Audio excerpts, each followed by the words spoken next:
14, diz assim: quando eles se aproximaram dos discípulos, viram numerosa multidão ao redor e que os escribas discutiam com eles.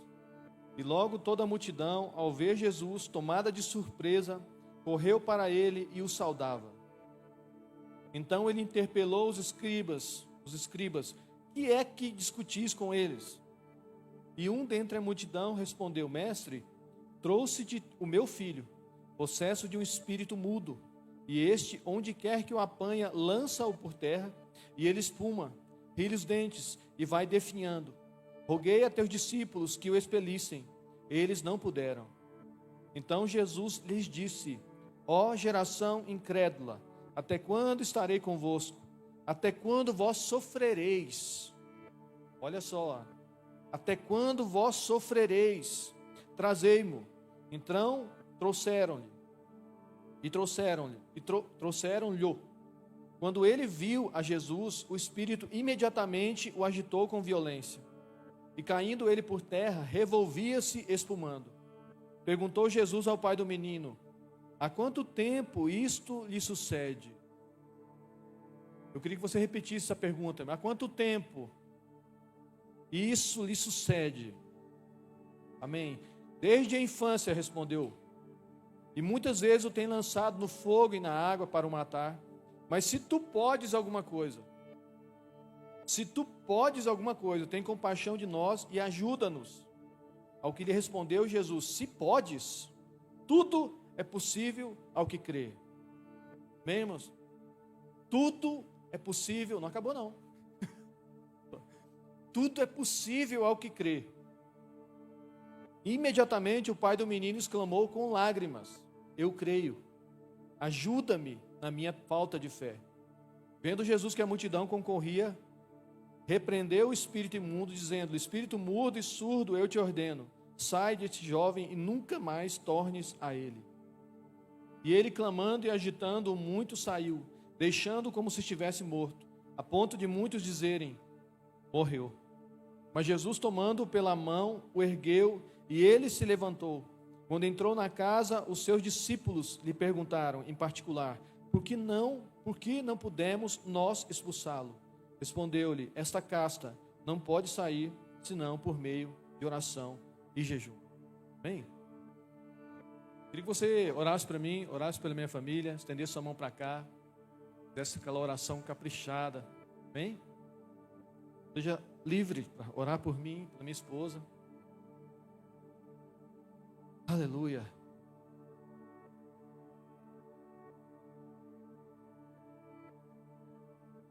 Aleluia. Obrigado, Jesus. Obrigado por mais essa oportunidade de falar do Senhor, de ministrar a Tua palavra.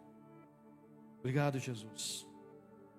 Então nós sabemos o que passamos para chegar até aqui e a Tua graça nos sustenta, a Tua misericórdia. Obrigado, Jesus. Fala conosco essa noite, em nome de Jesus. Que todos os corações aqui estejam cativos à Tua palavra. Tira todo o cansaço, Deus, toda a distração. Que sejam cativos à Tua palavra, Jesus. Terra fértil. Em nome de que essa semente caia nesse solo fértil e produza frutos em nome de Jesus. Amém? Aleluia. Eu gosto muito desse texto aqui. Penso que você talvez já leu ele, ou já ouviu alguma ministração sobre ele, ou talvez nunca ouviu, mas é bem simples, muito interessante. Os evangelhos por si só, já se esclarecem. O que Jesus fez, qual era o propósito dele, mas aqui tem algumas lições. E eu entendi isso e queria compartilhar com vocês aqui com toda a humildade. É uma palavra simples, é uma palavra até um tanto quanto curta, não é muito extensa, mas é maravilhosa, muito profunda.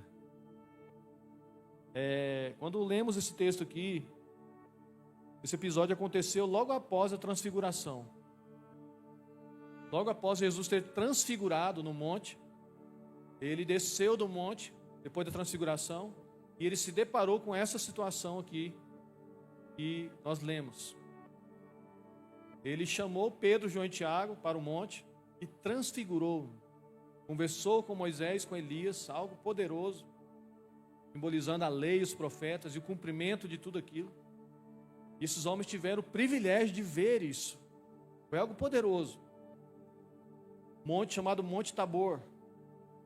E ao descer desse monte, eles se deparam com essa situação. Os 3 evangelhos de Mateus, Marcos e Lucas repetem essa passagem. Repete em várias passagens. O livro de João já mais direcionado ali, de outra forma. Mas os 3 evangelhos, Mateus, Marcos e Lucas, eles repetem muitas parábolas, muitas passagens de Jesus. Então esses 3 evangelhos são muito ligados um no outro, muito parecidos, algumas histórias. E você linka uma com a outra ali, você vai percebendo que uma tem mesmo sendo o mesmo relato, tem um detalhe a mais, tem um detalhe aqui, tem um outro complementa com isso, tem algo a mais, e vai se complementando aquela história. Quando você lê os 3 relatos, é a mesma coisa que eu chegar ali para a Miriam, para a Flávia, para a Bruna, e eles perguntar para eles contar uma história que as 3 viram, só que separado, cada um vai contar essa história. Então essa é a mesma história, mas cada uma vai colocar de uma forma diferente. Uma percebeu mais na camisa, outra percebeu mais no sorvete, outra percebeu mais no movimento da rua. Então você vai linkar essas histórias e você vai ter como um todo ali o que de fato aconteceu ali, o que Jesus quer nos ensinar com aquele ocorrido. Amém? Então, por isso que a gente sempre incentiva as pessoas a lerem a Bíblia. E a gente também precisa ler muito a Bíblia. Eu já li mais.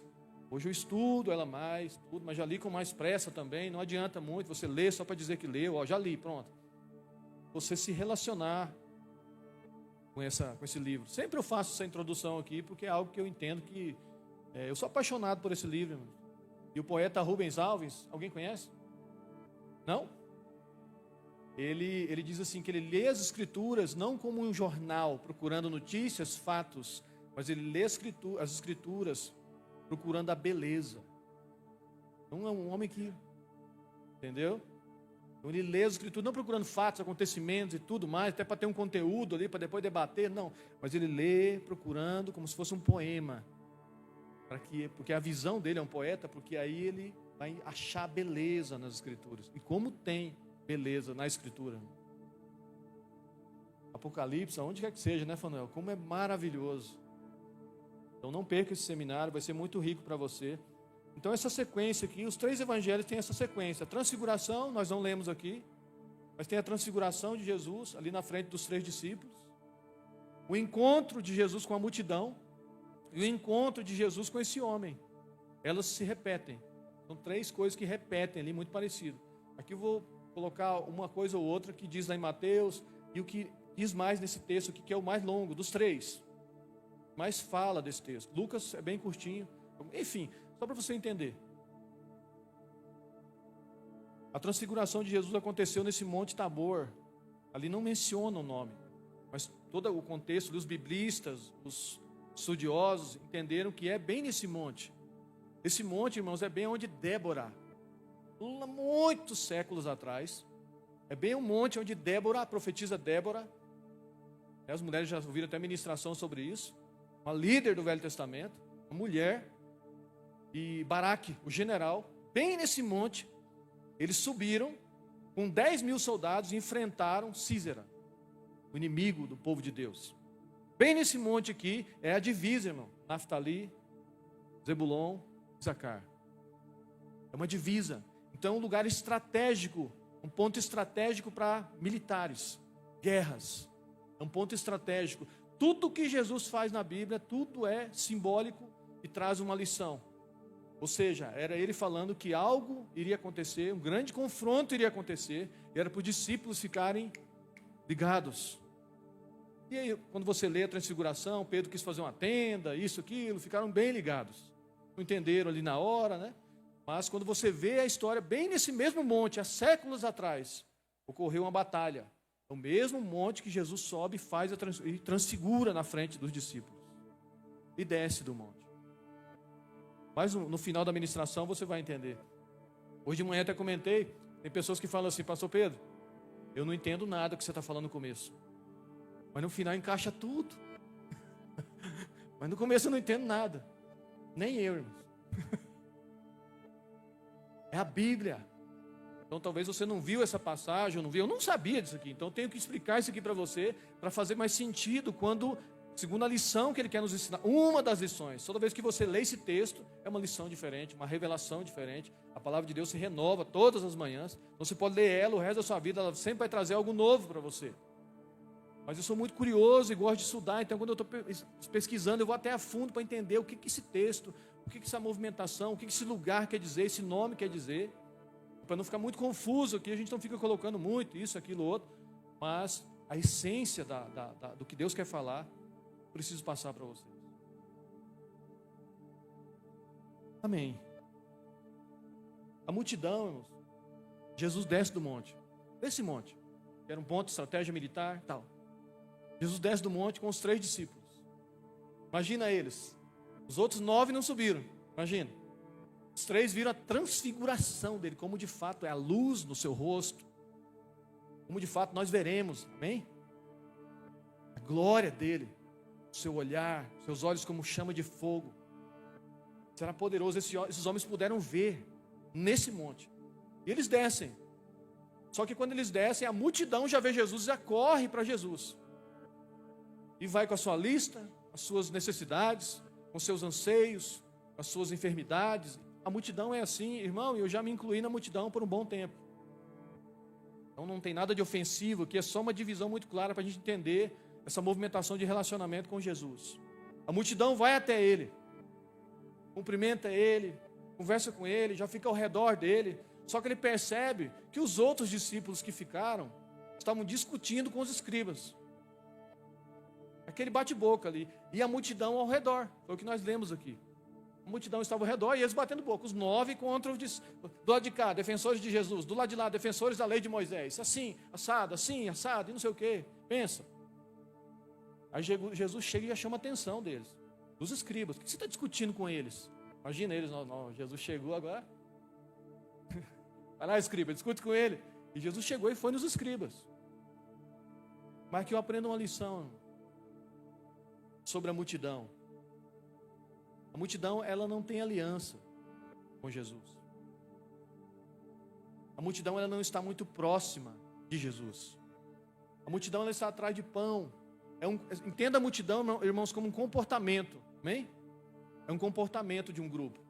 Então esse comportamento desse grupo se movimenta assim. Ele não tem essa aliança. A mesma multidão lá que cantou Hosana nas alturas, recebendo Jesus, é a mesma que falou crucifica-o. Não tem essa aliança, eles oscilam, são influenciáveis pela movimentação do contexto, qualquer situação. E se eu pudesse dar uma dica para você, vá além da multidão. Bem? Vá além da multidão. Rompa esse limite comportamental. Então não associe isso a um grupo de pessoas, aqui está ofendendo aquele grupo. Não é isso. É um comportamento nosso, meu. Onde eu tenho que lutar para mim não ficar nesse lugar. Por quê? Porque a multidão está mais distante. Falando de níveis de relacionamento com Jesus. Nós queremos um nível de relacionamento mais profundo com Jesus, irmão? Esse jejum, a sua forma de buscar, seu devocional, no seu dia a dia. Você veio hoje no culto para se relacionar com o Senhor. Eu quero te ouvir, Jesus. Quero te ouvir. Amém? Então não seja como a multidão. Vá além da multidão. Existe algo profundo, maravilhoso, além da multidão, com o nosso Jesus. E essa multidão não desfruta disso. Ela está ali ao redor, ela vê ele, ela corre. Agora o fogo é ali. Agora o negócio é aqui. Agora o fogo é lá, é aqui. Então ela se movimenta de acordo com o fogo, os milagres, qualquer outro tipo de coisa assim nesse sentido. Ela se movimenta assim. Ela não persegue Jesus. Ela não está definitivamente atrás da pessoa de Jesus. Quem é pai, quem é mãe aqui sabe quando o filho chama só por causa da necessidade. O filho busca se encontrar com você só por causa de uma necessidade, está querendo alguma coisa. É filho, irmão. Você vai, você até atende a necessidade, mas você não fica tão satisfeito. Amém, pais? Faz sentido? Quer alguma coisinha? Quer um pix? Está querendo um pix. Só pelo jeito que falou bom dia aqui, está querendo um pix. Nem vai desejar dia das mães, vai querer um pix primeiro, depois feliz dia das mães, senão. Então você percebe que quando ele quer se encontrar com você, mãe, eu quero tirar um tempo com você, pai, eu quero tirar um tempo com você. Mas você não está precisando de nada, não vai pedir nada. Não. Eu quero a sua presença. Há uma satisfação maior, irmãos e irmãs? Pensou a sua filhinha falar assim, eu quero ficar um tempinho com você, papai. O cara desmonta tudo. Cheio de compromisso, tudo. E quando eu penso dessa forma, eu começo a imaginar essa movimentação, esse comportamento. Porque a multidão se movimentava assim. Ela mostra para nós na Bíblia, nos evangelhos ali, que quando você tinha essa movimentação da multidão, você lê, você vai perceber, rapaz, eles estão atrás de pão. É alguma coisa que eles querem, que eles precisam. E isso, em partes, faz sentido, irmão. Quando a gente vem na igreja, irmão, a gente vem e apresenta necessidades para Deus. Só que não é só isso, amém? Vocês estão me entendendo? Não é só isso, porque a multidão fica só nisso. O discípulo também tem as necessidades, esse comportamento, tem as suas dificuldades, enfermidades quando acontece, etc e tal. Mas ele acessa um lugar mais profundo em Deus. Tanto que no final aqui você vê que eles chegaram próximos a Jesus, só entre eles, e falou assim, Senhor, por que nós não conseguimos expulsá-lo? Aquilo era uma conversa à parte, irmão. Não era com a multidão.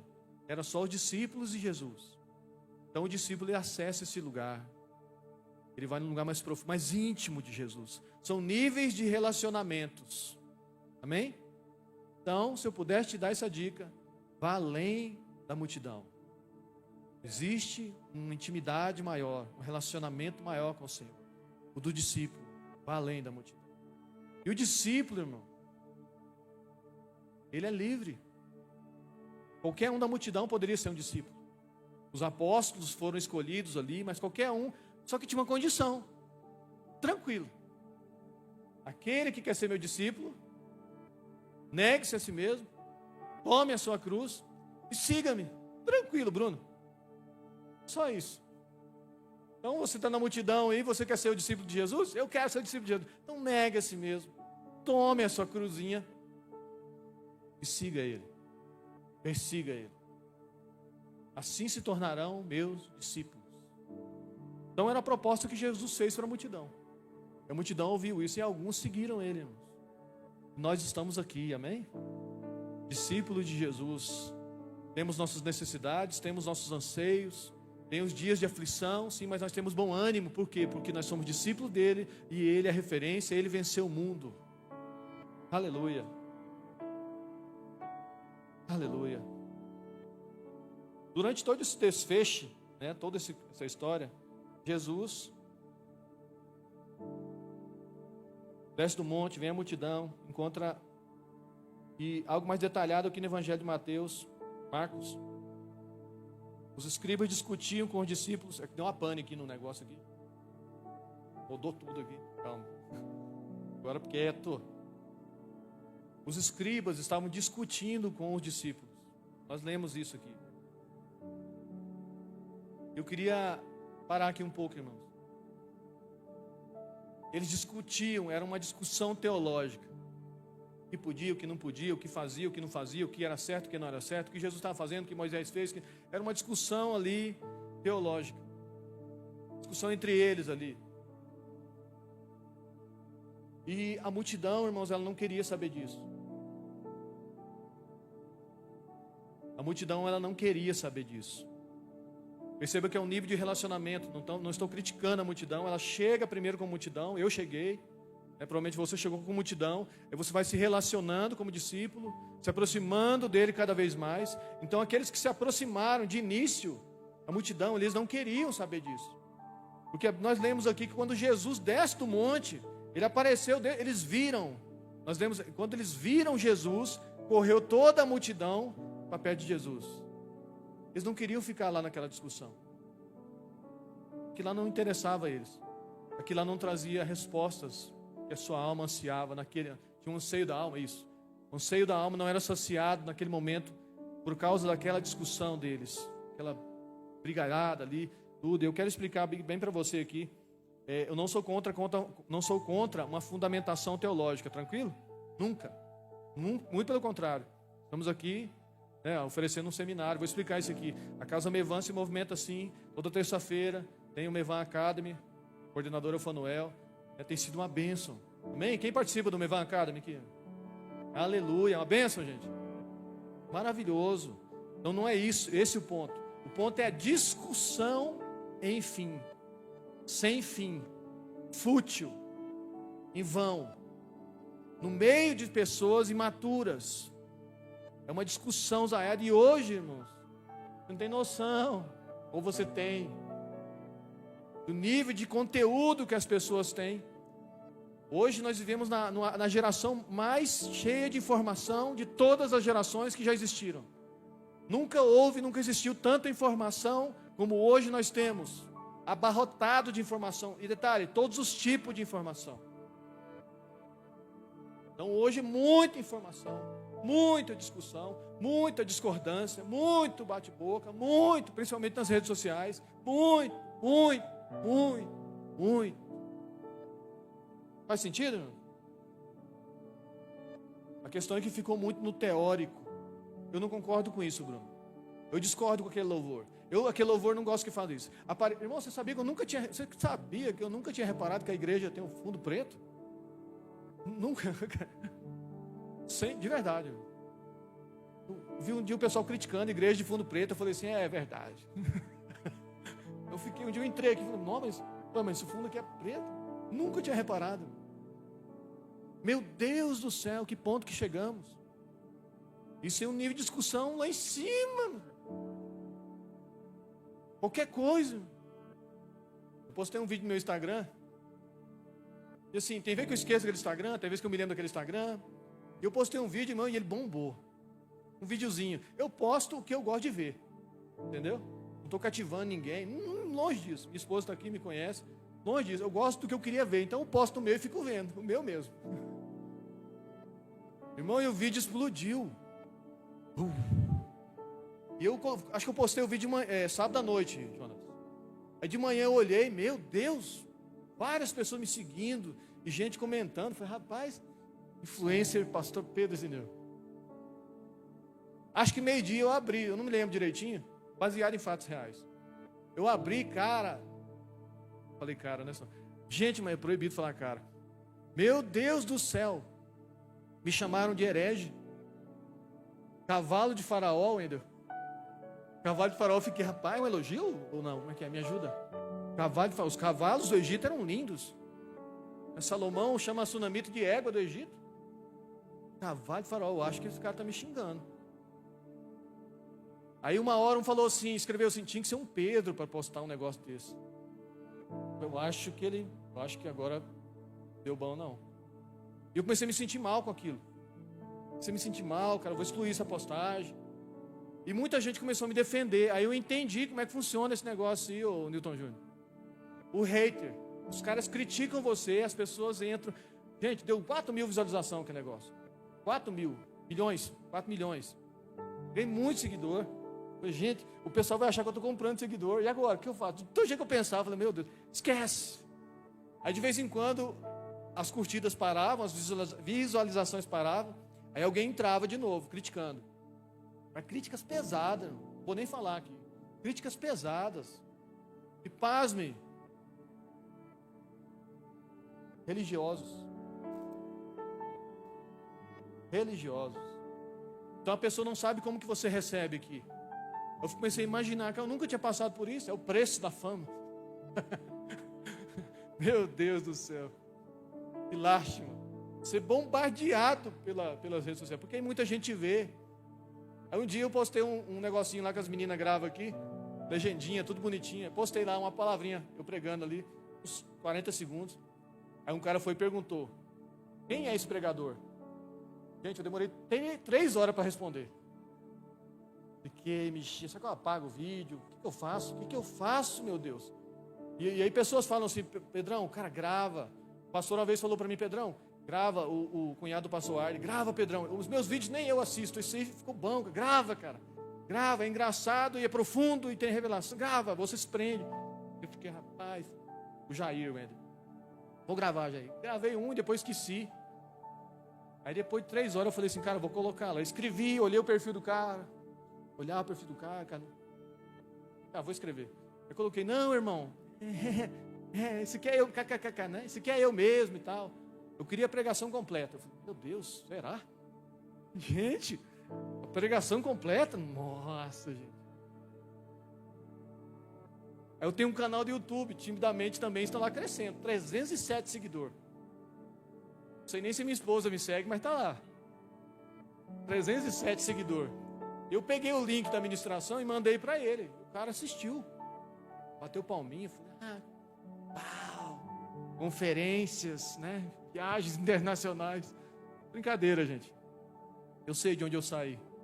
É tipo assim, você começa e o Espírito Santo, de trás da malhada das ovelhas eu te tirei. Baixa a bolinha aí.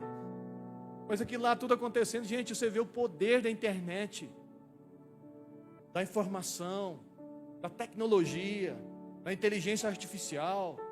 Talvez você é muito mais informado do que eu, o Kirk, ele é do TI. Então assim, você senta com esses, meu Deus, é tanta tecnologia, nanotecnologia, não sei o que é isso. Os terroristas que achavam do fim da água, a água potável vai acabar, a água doce vai acabar, acabou os terroristas.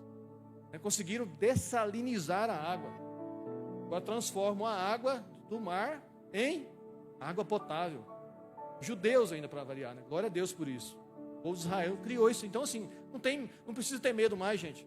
Ninguém vai tomar o nosso aquífero aqui de baixo, aqui, né, gente? Sabiam que nós estamos sobre o maior aquífero? É assim que fala, Alex, né? Nós estamos sobre o maior aquífero do mundo. Então a gente tinha medo de o povo vir aqui. O povo dos Estados Unidos veio uma época, se eu não me engano, uma professora falou lá, ali na Serra de Caiapó, um negócio assim, Caiapônia, Serra, não sei como é que é. Você que atravessa um aquífero e tentando pegar a Amazônia. Eu já estava com, né, meu Deus, tem que fazer aqueles bunkers, né, para esconder dentro da terra de chumbo, assim, com alimento, e sim, hoje, por aí vai. Enfim, tamanha tecnologia, agora não precisa mais ter medo. Os terroristas que falavam que a água potável ia acabar, não vai acabar mais. Porque os judeus conseguiram tirar o sal da água salgada e hoje nós temos água potável lá à vontade. Então, olha a tecnologia, gente. Quanta informação, né? Então, a ciência, a medicina, né, os temas bíblicos, os textos bíblicos. Esse dia eu estava conversando com o pastor Arley, tem o próximo do original agora. E agora tem o original mesmo, gente. Então você conversa uma coisa, mas próximo do original, no hebraico. Tá, próximo, agora então tem no original no hebraico. Meu Deus, não tem jeito de ler a Bíblia mais, não tem jeito de pregar mais, porque assim, é tanta... Não, porque, irmão, é nesse lugar que eu queria levar vocês.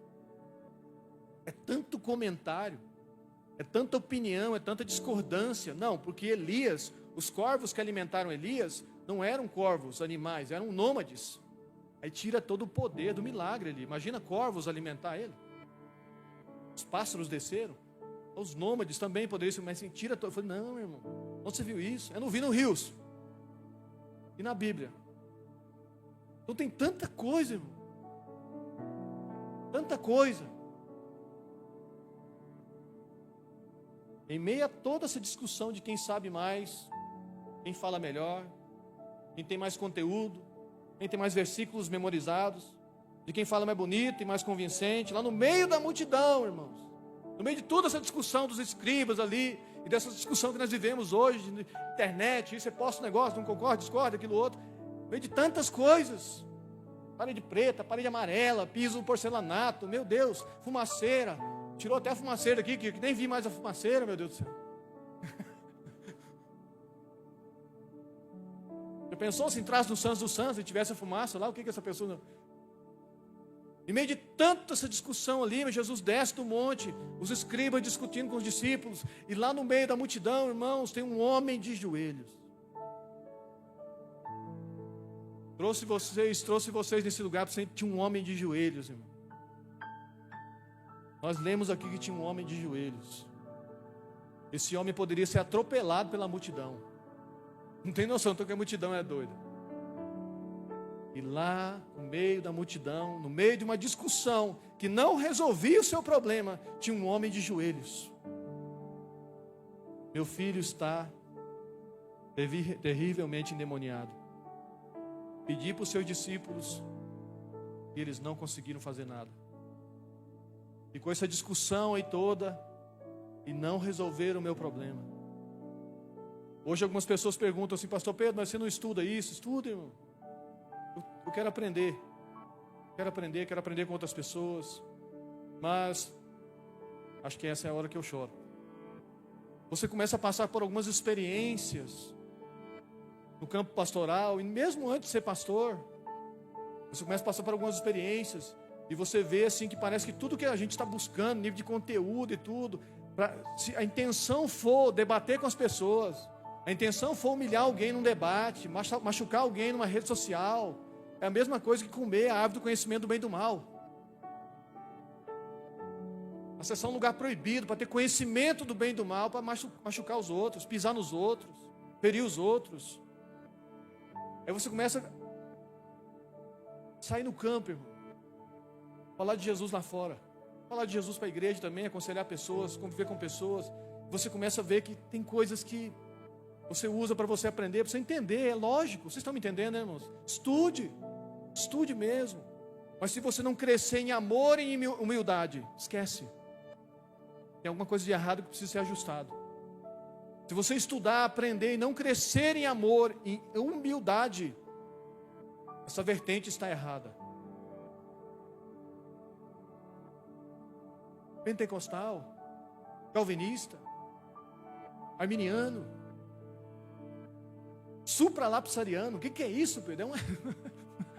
É uma linha de estudo. O que você é, pastor Pedro? Sou do céu, irmãos. Aí você vai, irmãos, num velório. E aí você vai lá tomar um café com o pai que está velando a sua filha. E ele vira para você, Bruno e Mira, e fala assim: pastor, para onde que ela vai?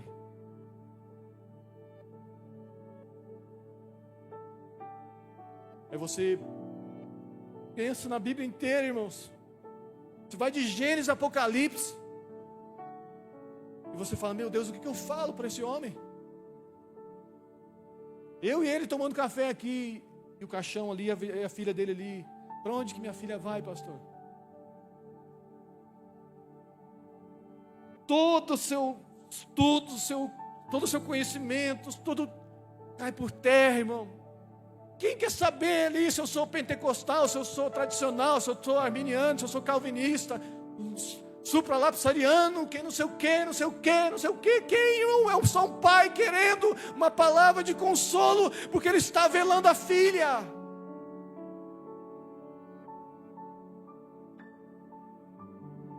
Jesus estava preparando esses homens aqui para uma guerra que estava por vir. E eles se envolvem em discussões, irmãos. Um dos primeiros versículos que o Senhor me levou foi em Tito 3, versículo 9. Paulo fala assim: não se envolva em vãs discussões sobre a lei. Evita discussões insensatas, genealogias, contendas e debates sobre a lei, porque não tem utilidade nenhuma e são fúteis. Tito capítulo 3, versículo 9. Irmãos, foi uma graça de Deus, são os primeiros versículos que eu decorei.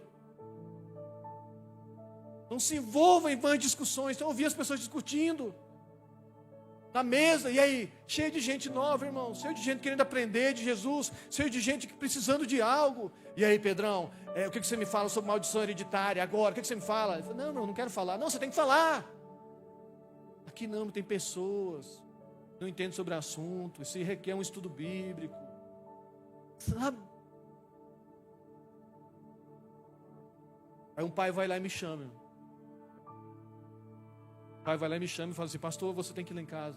Detalhe, vou resumir essa história. Esse pai, ele queria me agredir uns dias atrás, porque eu estava evangelizando o filho dele. Ele me cercou na rua, falou que não era para encher o filho dele de minhoca na cabeça, fazer lavagem cerebral. Aí um dia eu estou pregando no culto de jovens, e esse pai está lá de fora na porta, assim, tinha uma porta bem ali. Ele está lá assim, falei: rapaz, o cara me cercou na rua, deve estar bem no meio da palavra. E eu lá, e ele lá assim, o que esse cara quer, meu Deus? Eu fiz assim, o rapaz foi lá, conversou com ele. Acabou o culto dos jovens, eu fui lá conversar com ele. Ele falou assim: você tem que ir lá em casa.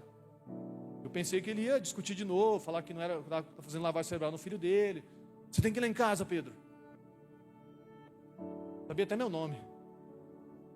Então, o que aconteceu? Ele falou assim: não, o fulano, meu filho lá, já arrumou lugar para desistir da vida, já arrumou lugar, estourou meu carro tudo. Ele pulou em cima do capô do carro assim, estourou o para-brisa, estourou tudo. Isso tem que ir lá. Eu peguei minha moto, irmãos, e fui. Cheguei lá, o rapaz tinha preparado tudo. A mãe desesperada, a esposa desesperada. E eu entrei lá no quintal, assim, tudo, e ele me viu e sorriu. E o pai ficou lá na esquina. Eu não suportava ver o pai. Irmãos, eu li de novo de Gênesis, Apocalipse na minha cabeça. Meu Deus, o que eu falo? Não adianta falar bonito lá, irmãos. Não adianta lançar um estudo, né? Tal e tal. Não, irmãos, ele queria só que o filho desistisse daquilo.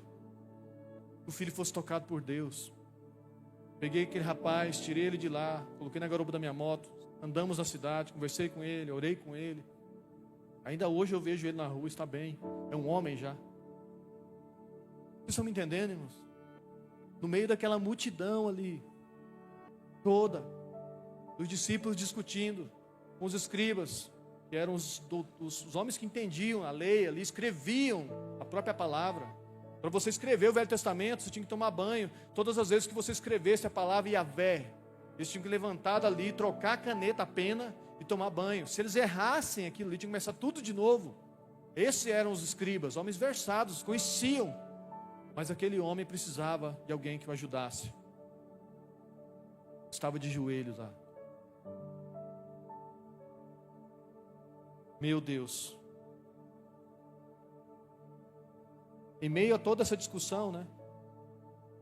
Saber quem sabe mais, quem fala mais. Lá no meio, correndo risco de vida. Mateus 17, 14 fala que esse homem estava de joelho. Nesse texto que nós lemos não diz, mas Mateus 17, a mesma história que eu falei, lembra? Você vai linkando a história, ele estava de joelhos. De joelhos. Me ajuda. Me ajude. Jesus, me ajude. Estou com um sério problema com meu filho, né? Já pedi ajuda para eles. A discussão não levou a lugar nenhum. O problema familiar daquele homem continuou. Do jeito que ele saiu da casa com seu filho, ele ia voltar, se não fosse Jesus. Do jeito que ele saiu da casa dele, homens conhecedores da lei na frente dele, ele ia voltar do mesmo jeito, se não fosse Jesus. Ultimamente eu comentei com a minha esposa, ultimamente o Senhor tem me arrastado para esse lugar. Arrastado é uma palavra estranha, mas é a palavra que eu encaixei melhor, despertado, mas eu coloquei arrastado mesmo, entendi assim. Porque eu queria estudar uma coisa, queria estudar outra, eu percebi que realmente me arrastou para esse lugar. Do lar, irmão, da casa. Eu não tinha essa visão tão profunda assim, e a impressão que eu tenho é que o Senhor me deu uma lupa. Onde eu fico olhando com a lupa, eu percebo muito mais coisas que eu não percebia antes. Hoje eu percebo. Família, o lar, a mesa, a casa. Eu comentei isso com a Sol. Então você começa a ler a palavra de Deus, ler a Bíblia, e tudo te chama atenção nesse sentido, nesse aspecto. A casa, irmãos. A nossa casa. O nosso lar. E olha só, tantos lares perdidos, descobertos, despreparados pelo tamanho da guerra que está por vir. Despreparados pelo tamanho da guerra que está por vir. Há um colapso, um bombardeio sobre a família, sobre os nossos filhos, sobre as nossas esposas. A gente fala isso com os homens, sobre os seus maridos, mulheres. Há um colapso, um sistema preparado para desmoralizar esse homem, fazer esse homem não decidir nada, fazer esse homem não amadurecer. Porque se o líder, se o cabeça não amadurecer, toda a casa vai sofrer. É um bombardeio. Televisão, desenhos, comédias, coisa que a gente ri, está desmoralizando os homens. Coisa que a gente, piadinhas que a gente faz, irmãos. Lá em casa quem manda é a mulher. Não faça isso, irmãos. A gente ensina isso aqui para os homens, ensina, essa é a palavra mesmo. Não faça isso. Lá em casa quem manda é o Senhor. Aí nós temos funções divididas. E conversa muito bem, uma boa comunicação. Não só um diálogo, mas uma boa comunicação. Equilíbrio, divisão de tarefas. Tudo certinho. E quem manda é o... Não desmoralize a imagem masculina perto do seu filho, talvez. Não faça isso, homens. Dormiu no varal, dormiu no sofá, dormiu no céu. Não faça isso. Por favor, não faça isso. Divida bem as funções. Masculina, feminina, o que a Bíblia diz. Qual a participação da mulher. O que a mulher tem que fazer. O que a Bíblia diz. O que a Bíblia diz que o homem tem que fazer. Como que funciona isso? Deus tem me chamado, me arrastado para esse lugar. E eu tenho ficado ali aprendendo, olhando, observando. Porque o Espírito Santo falou para mim: Pedro, a sua esposa tem que perceber Jesus em você. É para isso que existe o casamento. Para que a esposa perceba Jesus no marido. E para que o marido perceba a santidade e a pureza da igreja na esposa. Efésios capítulo 5, irmão, eu não sabia disso, eu não entendia. Começou a ficar claro para mim. Por que tantos problemas familiares? Por que tantos problemas com adolescentes? Por que tantos problemas com as crianças? Um bombardeio muito bem planejado, há décadas, irmãos. Há décadas. Isso é bem estudado, para infiltrar escolas, igrejas. Faz sentido, irmãos, o que eu estou falando aqui? Ou é só eu? E isso, Deus me arrastou para esse lugar. Agora faz sentido a palavra, né? Me despertou para esse lugar. Eu comecei a observar isso, estudar sobre isso. Leio a Bíblia, sou levado a esse lugar. Lares perdidos, descobertos, despreparados pelo tamanho da guerra que está por vir. Pessoas que não sabem o que fazer, homens que não sabem o que fazer, são imaturos, não sabem o que fazer, não tiveram referência de pai. Ninguém ensinou. Ninguém ensinou a cuidar de uma esposa. Ninguém ensinou a cuidar de filhos. O pai dá o destino para os filhos, mas ele não teve um destino. Não teve um pai que deu um destino para ele. Ele não sabe o que fazer. O homem é o provedor da casa, irmão. Mas não é só o dinheiro, que é o que muitos pensam. É o provedor emocional. Ele que sustenta a casa no lado emocional. Não é ele que atormenta, é ele que sustenta o lado emocional, espiritual da mulher, da família, dos filhos. É o homem, é uma função minha. Eu não posso negligenciar isso. Se eu fugir dessa função, vai pesar para minha esposa. Aí você vê mulheres estressadas, um nível altíssimo de outras mazelas, o corpo dá sinais de alerta, mas o homem não se posiciona, porque não foi ensinado, porque ninguém ensinou, porque o pai também era assim, o pai não sabia. Olha as minhas referências de avô paterno. Meu avô paterno torturava meu pai, com 8 anos torturava ele, gravemente, irmãos. Até hoje, na foto de casamento do meu pai, uma cravícula dele é torta, porque meu avô fez ele segurar uma tora de aroeira muito pesada, e se ele derrubasse, ele apanhava muito, mas era muito, irmãos, no meio do mato. Nós viemos para o Paraná, nós viemos do Paraná para cá, porque meu pai não queria ficar lá perto do pai dele, meu avô. Esse é um avô paterno. O outro avô paterno engravidou a minha avó e foi embora. Aí entrou o padrasto da minha mãe que criou ela. Por várias e várias vezes tentou abusar dela. Essa é a referência de avô paterno. Então minha mãe via um pai assim, meu pai via um pai assim. E foram heróis, irmãos. Minha mãe está viva, né? Meu pai já não está mais, está com o Senhor. Mas essa referência, eu não sei qual foi a sua. Então é um bombardeio nas famílias. E muitas das vezes nós não sabemos o que fazer. Mas o Senhor está direcionando uma igreja que busca ao Senhor e busca instruções para fortalecer a família, amém? Fortalecer as famílias.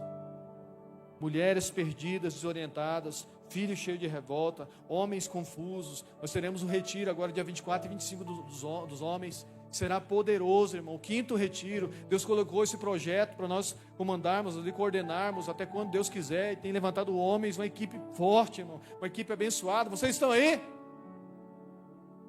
Homens de Deus, irmãos, que assim como eu não sabiam nada, e vão lá limpar banheiro para você, cozinhar para você, levar outros homens para fazer outros homens, para montar uma estrutura, para saber me dar onde Deus vai levar isso, irmão. E homens estão se posicionando, homens estão se posicionando em Deus. Ninguém cobra, irmão. Eu não cobro ninguém se o cara vai casar ou não com a esposa. A gente não faz isso, nós direcionamos segundo a Bíblia. Quem decide é o homem, tem que aprender a decidir. E homens têm decidido. Agora vai ter o retiro das mulheres também. Família, irmãos. Os teens estão lá em cima, os adolescentes estão lá em cima. O sábado tem encontro dos jovens. As crianças estão lá em cima. O retiro das crianças. Tem algum pai aqui que o filho foi, a filha foi para o retiro? Poderoso, irmãos. Deus está fazendo uma obra. Amém? Deus está fazendo uma obra. E aqui eu quero abordar 2 pontos. Preciso passar isso para você. O primeiro ponto: aqueles que seguem Jesus precisam dar uma resposta para a sua casa. Eu preciso dar uma resposta de Jesus para a minha casa. Eu preciso. Você precisa dar uma resposta. E talvez assim como eu fui o primeiro que me converteu da minha casa. O primeiro a conhecer, a vir para o Evangelho, fui eu. Então você se torna ali meio que um coluna. A família depende de você. Você é a inspiração, você é a motivação. E talvez você é essa motivação que eles estão esperando. Ou você já é. Você é a resposta de Deus para a sua família ali. Amém? Você é a resposta de Deus para a sua casa. Depois disso, aqueles que seguem Jesus precisam estar prontos para quando alguém pedir ajuda. É o que aconteceu com os discípulos aqui. Eu pedi ajuda para eles, eles não conseguiram. Eu preciso de uma saída. Eu preciso de uma resposta. Eu preciso. Irmão. Olha só que interessante isso aqui. Esse aqui é um texto do Velho Testamento. Eu vou ler aqui rapidinho. Não precisa você ler. Mas é um texto bem interessante. É bem no chamado de Moisés. Um dia o Kirk me perguntou sobre esse texto. Lá vai, Kirk. É um texto muito interessante. Deus chama Moisés está lá, tá, beleza e tal. Está tudo certo, irmão. Milagres, a mão, o cajado. E de repente, do nada, Deus quer matar Moisés. Aí você lê esse texto, como assim? Estando Moisés no caminho, numa estalagem, encontrou o Senhor e o quis matar. Do nada você está lendo o texto. Ponto. Então Zípora, esposa dele, tomou uma pedra aguda, cortou o prepúcio do seu filho, lançou aos pés de Moisés e lhe disse: sem dúvida, tu és para mim esposo sanguinário. Esse texto aqui é bem interessante, porque assim, não se explica, ali você olha tudo. Deus, depois de chamar Moisés, quis matá-lo, por não circuncidar seu filho. O filho não tinha feito a circuncisão. Quem fazia a circuncisão nos filhos, irmão, era o pai. Moisés, o libertador de Israel, não tinha feito circuncisão do seu próprio filho. E a mulher teve que fazer. É a única mulher que faz uma circuncisão, é a mulher de Moisés. Nenhuma outra mulher fazia, porque o homem sempre foi o homem. No 8º dia fazia. 8º dia de vida. Antes mesmo da lei, lá em Gênesis, circuncisão. O homem. E é o que você entendeu aqui, pastor? Toda vez que você não leva para casa o padrão que você impõe aos de fora, você entra na rota da rejeição de Deus. Vou repetir de novo. Todas as vezes que você não leva para casa o padrão que você impõe aos de fora, você entra na rejeição, na rota da rejeição de Jesus. Pastor Danilo Figueiro falou isso aqui, eu anotei. Todas as vezes que você não impõe, que você não coloca na sua casa, mesmo nível de padrão de cobrança que você faz lá fora, no altar, onde você estiver, no dia a dia, você cobra dos outros e tudo, mas não põe esse mesmo nível na sua casa, você entra na rota de rejeição do Senhor, irmãos. Eu entro na rota de rejeição do Senhor. Se eu estou falando aqui sobre casamento, se eu não viver isso lá em casa, se eu não mostrar Jesus para minha esposa, se eu não conduzir ela no lugar em Deus, que ela possa florescer em Deus, num ambiente onde ela possa crescer em Deus, eu não consigo direcionar ela, mas eu cobro das outras pessoas, irmão, eu estou na rota da rejeição de Deus. Muito pesado isso, né? Muito pesado. Precisamos dar uma resposta para a nossa casa. De verdade. Eu preciso ser a resposta de Deus para a minha casa. Você consegue falar isso? Eu preciso ser a resposta de Deus para a minha casa. Amém? Aleluia, irmão. Obrigado. Obrigado pela confiança. Aleluia. Muito cuidado com esse detalhe. Seja a resposta. Seja Jesus lá na sua casa. Seja Jesus na sua casa. Que percebam Jesus em você. E muitas das vezes, irmãos, não é pelas palavras, é pelas ações. Ações, forma de se movimentar que você tinha, que você não tem mais. As pessoas vão perceber, principalmente as crianças vão perceber.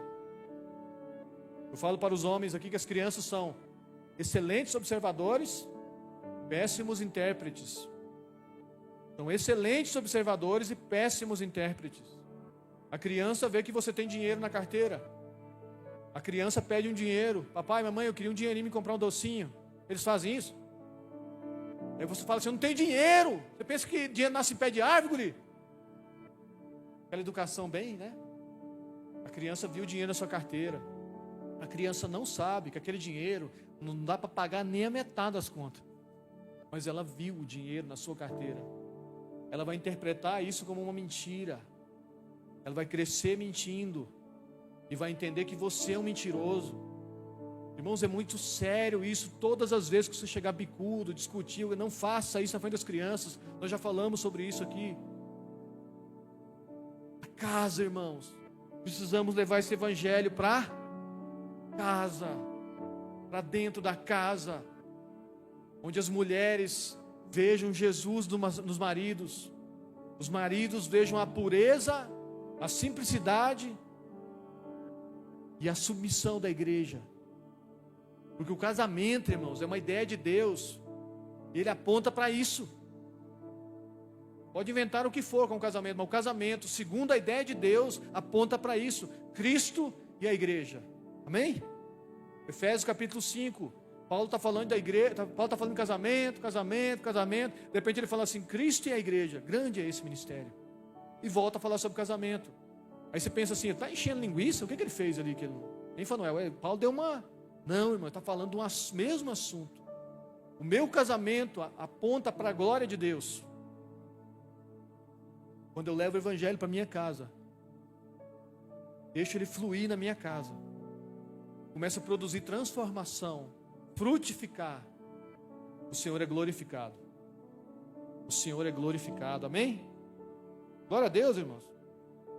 A segunda coisa, o segundo ponto, esse é o primeiro ponto. O segundo ponto se volta para esse homem. Toda essa palavra começou com essa... Na verdade, toda essa palavra aqui, irmão, começou aqui. Agora que eu vou começar a pregar. Brincadeiras, hein? Perguntou Jesus ao pai do menino, há quanto tempo lhe sucede isso? Por isso que eu falei para vocês repetir. Essa frase aqui que me chamou a atenção. Há quanto tempo lhe sucede isso? Quanto tempo? Pergunta para a pessoa do seu lado, há quanto tempo você está assim? Há quanto tempo lhe sucede isso? Olha a pergunta de Jesus, irmão. Jesus perguntou isso aqui porque queria trazer o homem para um tratamento da incredulidade dele. Olha só. O pai do menino respondeu, desde a infância. Desde a infância. O filho dele tinha esse problema desde a infância. Não falo a idade do menino aqui, mas não era muito novo não. Faz tempo, irmão. Aqui entra essa questão, por que esperar tanto para pedir ajuda? Por que deixar as coisas piorarem? Por quê? Por que demoramos tanto? Por que procrastinar? Por quê? Porque se ele tinha esse problema desde a infância, por que não procurou ajuda antes? Eu tenho que pincelar isso aqui para você, só para você entender. O Monte Tabor, agora que a gente vai voltar lá no monte. Monte Tabor, onde Jesus subiu, foi transfigurado e desceu. Ele ficava a 17 quilômetros de Nazaré. Se você colocar no Google, não precisa agora, presta atenção na palavra aqui. Depois você coloca no Google, Monte Tabor, distância, Nazaré. 17 quilômetros, 700 metros. Aproximadamente 2 horas de caminhada, vamos pôr assim. E onde Jesus foi criado, irmão? Em Nazaré. Mas pastor Pedro, ele não tinha assumido o ministério dele. Amém. Beleza, então. Segundo os estudiosos, segundo os biblistas, A transfiguração de Jesus foi no terceiro ano do ministério dele. 3 anos e meio ele foi crucificado. Então faltava 6 meses para a crucificação, aproximadamente. Mas 3 anos Jesus já estava fazendo milagres. 3 anos Jesus já tinha assumido o ministério dele. E Jesus estava passando por ali direto, irmãos. Ia para Nazaré, voltava, ia para Cafarnaum. Ali era Galileia, território dos galileus, dos discípulos de Jesus. Esse homem tinha acesso, irmão. O pai desse menino tinha acesso a Jesus. E por que demorou tanto tempo? Por que demorou tanto tempo? Por isso que Jesus perguntou para ele, por que se demorou tanto tempo? Desde quando sucede isso? Desde a infância. Desde a infância, cai, levanta, lança no fogo. Por quê? Você vai entender aqui, irmão, onde eu quero chegar. O pai desse menino tinha acesso a Jesus com certa facilidade.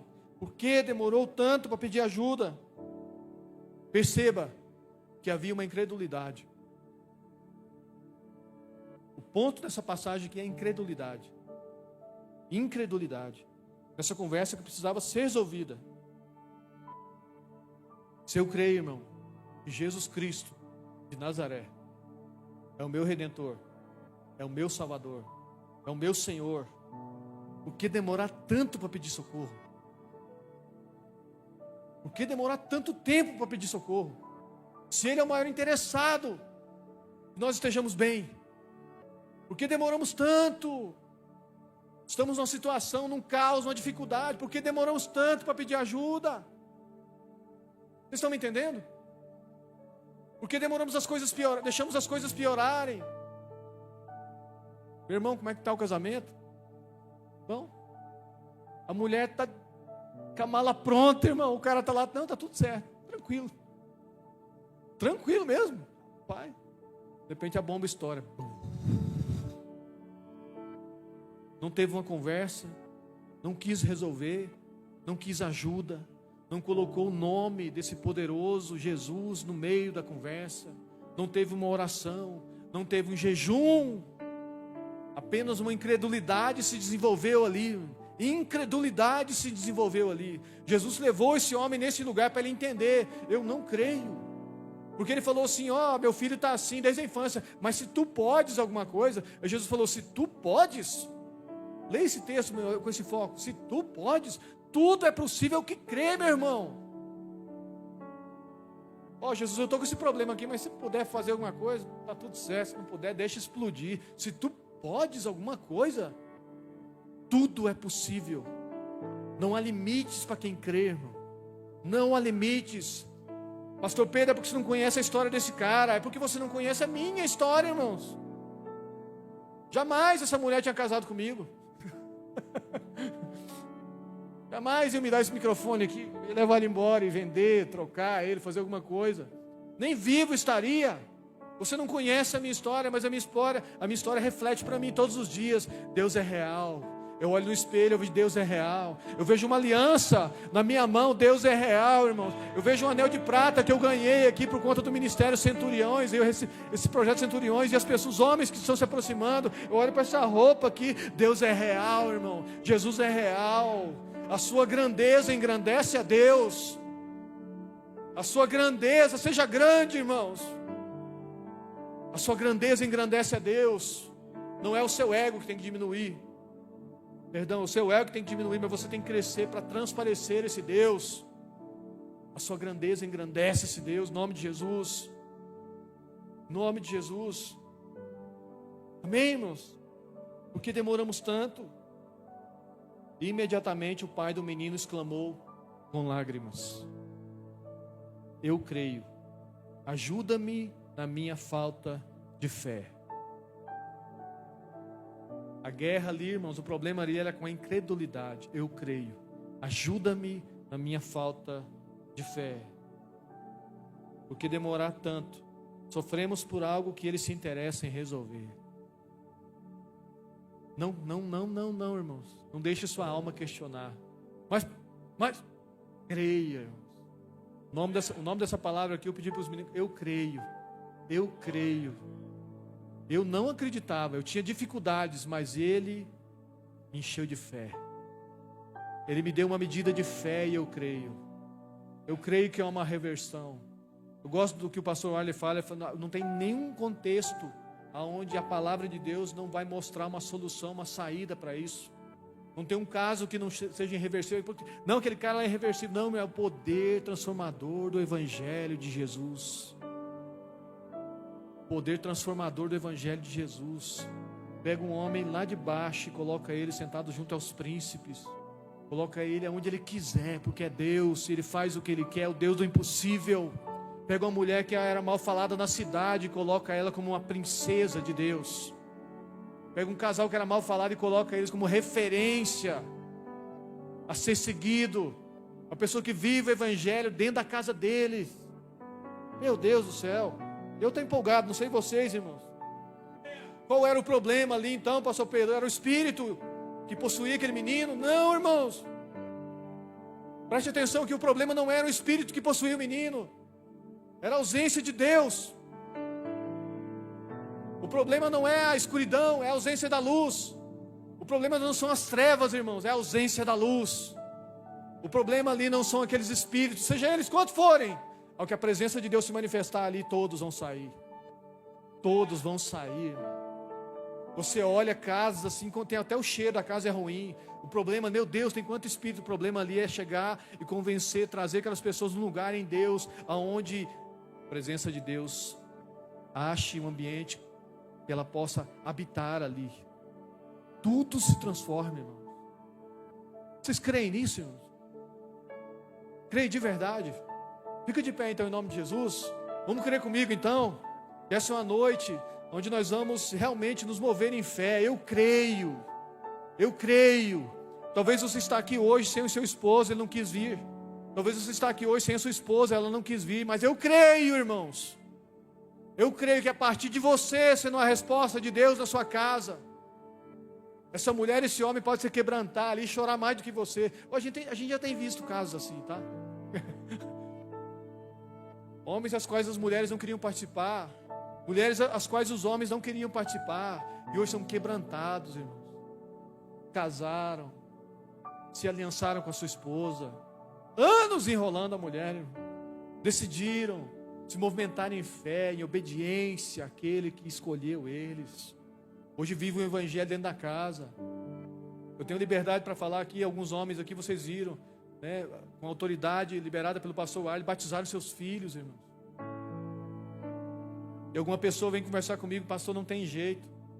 Conversa com aqueles homens. Chama eles para conversar, o que eles estão fazendo? O que aqueles homens estão fazendo? Subiram lá, batizaram os filhos deles. Porque a mulher foi transformada, a mulher foi impactada através da vida dele. E as crianças estão sendo impactadas, a filha e a adolescente foi impactada e quer batizar. E ele subiu lá e batizou. Pergunta para esse homem o que ele está fazendo. Ele acorda de manhã e vai ler Bíblia, irmãos. Ele acorda de manhã e vai orar a Deus, agradecer a Deus. Deus, Senhor, obrigado, Deus, porque eu acreditei no teu Evangelho, na tua palavra, e as coisas aconteceram na minha casa, eu acreditei, e o Senhor fez todo o resto. Creia, tudo é possível ao que crê. Meu Deus do céu, irmão, eu estou sentindo a graça de Deus aqui nessa noite. Aleluia. Jesus tão próximo, irmão, nós tão distante. Jesus passando na frente daquele homem ali em Nazaré, Monte Tabor, Cafarnaum, e o filho do cara precisando de Jesus, e ele não acionava Jesus porque ele não acreditava.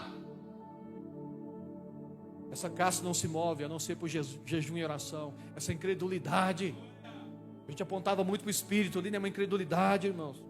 Meu Deus do céu.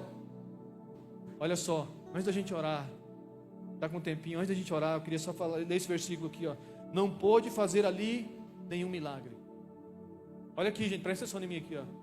Jesus não pôde fazer ali nenhum milagre. Isso aqui é algumas páginas para trás aqui. Não pôde fazer ali nenhum milagre, senão curar uns poucos enfermos, impondo-lhes as mãos. Admirou-se da incredulidade deles. Contudo, percorria as aldeias circunvizinhas a ensinar. Esse não pôde aqui, irmão, não é que eles limitaram o poder de Jesus. Ninguém limita o poder de Jesus, irmão. É porque não houve interesse. Amém? Não houve interesse nesse poder. E ele foi evangelizar, curar cidades vizinhas. Irmão, isso aqui me pegou. Quantas coisas já poderiam ter acontecido na minha vida Estão acontecendo às pessoas em minha volta, e é para acontecer também, mas poderiam já estar acontecendo na minha vida, e Jesus não pode fazer na minha vida porque eu não creio, e Ele se admira da minha incredulidade. Quer dizer que o meu filho não pode sair das drogas? Pode sim, porque eu creio em Jesus. Eu creio em Jesus. Quer dizer que minha esposa, não, eu creio em Jesus. Quer dizer que meu esposo, eu creio em Jesus. Eu creio, irmão. Eu creio. Já sabe qual o louvor naquele lá, né? Aquele, gente. Não segura a tampa da panela aí, meu irmão. Amém? Jesus pode fazer um milagre na sua casa. Você crê? Aleluia. Aleluia. Existem algumas situações que nos colocam de joelhos, igual esse pai aqui. Existem algumas pessoas que só vêm na igreja se tiver com muito problema, mas Jesus se interessa por ele mesmo assim. Que não seja só essa situação que vai te colocar de joelho. Que o amor, o temor ao Senhor te coloquem de joelhos. Esse homem aqui tinha incredulidade. Aquele Jairo, líder da sinagoga, sabia de tudo, das escrituras, sabia de tudo. Mas quando a filha morreu, foi atrás de Jesus. Líder maior da sinagoga, não tinha jeito. Todo o conhecimento dele, hebraico, etc., não resolvia. Ele teve que ir atrás de Jesus. Esse homem que se colocou de joelhos por causa da casa dele, do filho dele. Jesus, cura minha casa. Cura minha casa, irmão. Eu queria que eles ministrassem esse louvor e você de fato se abrisse, como você nunca se abriu. Essa noite não seja apenas um fechamento de culto, mas que você se abrisse como nunca se abriu. Eu queria que você colocasse sua família, seu filho, sua filha. Eu não sei qual a sua dificuldade, qual a sua logística, qual a sua movimentação, qual o seu problema, não sei, irmãos, mas Deus sabe. E Ele está rodeando você faz tempo, esperando você crer que Ele é capaz de mudar tudo isso e reverter tudo isso, em nome de Jesus, para que Ele seja glorificado. Ele está observando você faz tempo, para transformar a sua história, para que você esteja de fato na mão dEle, e Ele possa te conduzir aonde Ele quiser. Eu queria que você ouvisse, ministrasse, cantasse, esgoelasse. Segura a tampa da panela aí, meu irmão, que essa noite Deus vai derramar algo poderoso nesse lugar. Eu creio, eu creio.